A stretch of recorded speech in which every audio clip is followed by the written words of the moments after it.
Snowbank Lake of the Boundary Waters Canoe area near Ely, Minnesota has a special place in my heart. I had paddled it years ago but never hiked the loop trail unless you count getting lost in a portage and ending up in a Boy Scout camp. Canoe on my shoulders, food pack on my back and belly, tired, wet, and hungry, the saga unfolded into other beautiful and brutal real memories, a tale for another time perhaps. In preparing for trips, I believe that mindfully planning, physically training, and immersing myself into the wilderness adventure while on trail is my idea of having a true experience.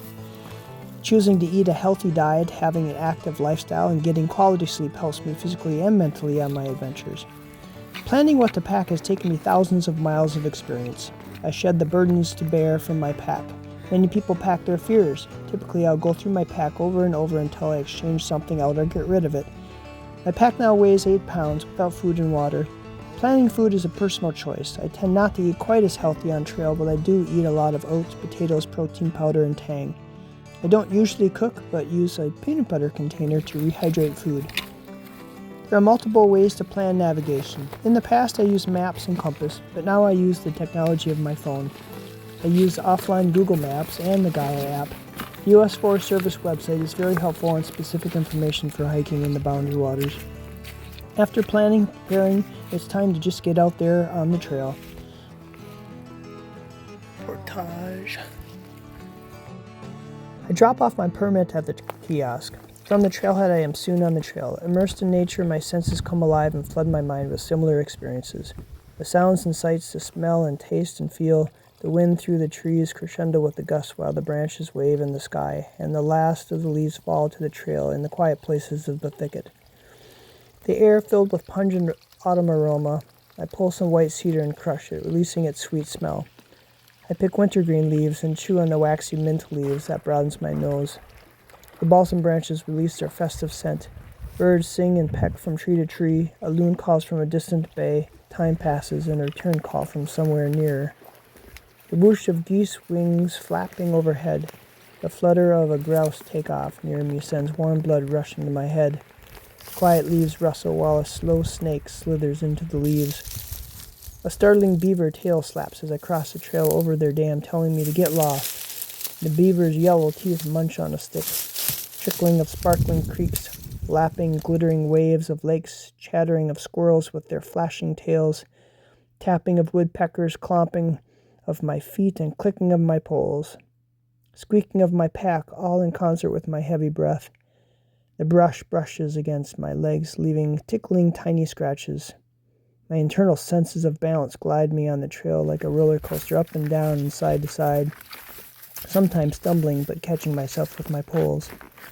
Sense of hunger and thirst driven by primal instinct.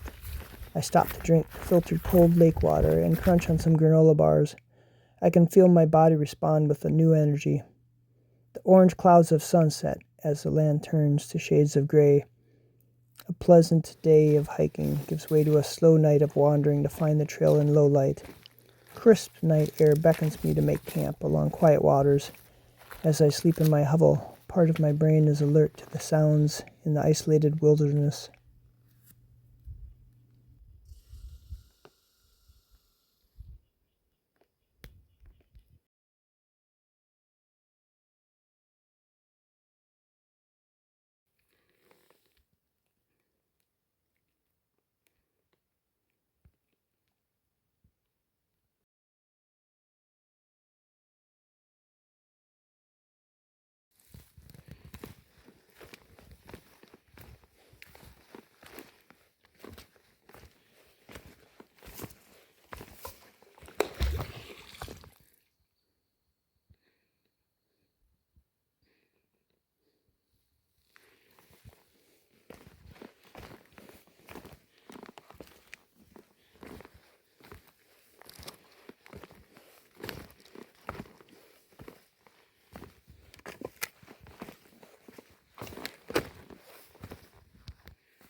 Well, frog tog blowout from stepping over trees without the pants pulled up.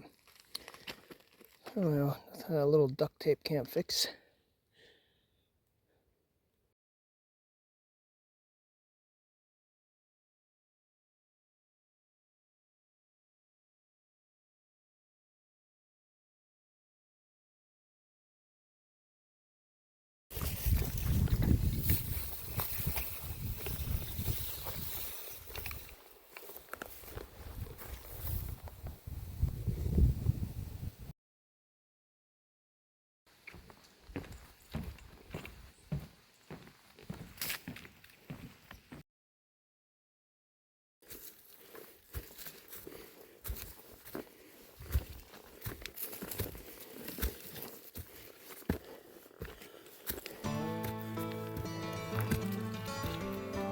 A new dawn, a new day, and I'm feeling good.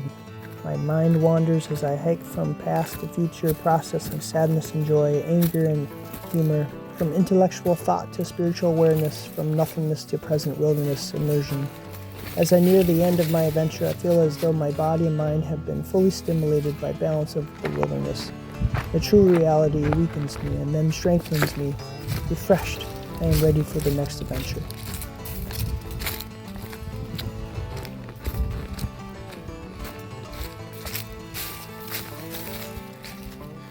And we're back.